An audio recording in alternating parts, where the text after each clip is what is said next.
All right, geometry students, let's look at Unit 2, Lesson 15, Congruence for Quadrilaterals. So our two goals are, I can use rigid transformations to prove quadrilaterals are congruent. So going back to our transformational information, we can take one quadrilateral and use a rigid transformation, some steps, to move it on top of another to prove that they're congruent. I can write conjectures about quadrilateral congruence.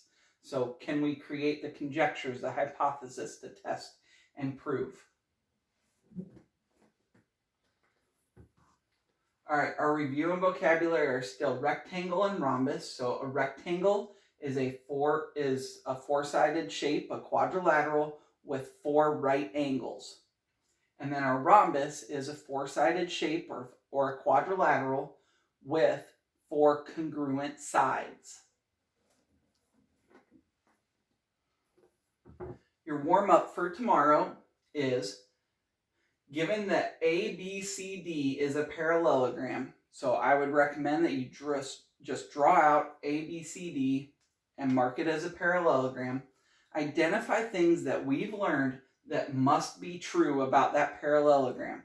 So things about the sides, the angles, the diagonals, anything you can come up with.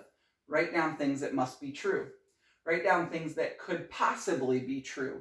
Say if the parallelogram was this, something might happen. And then write down things that you definitely can prove they're not true.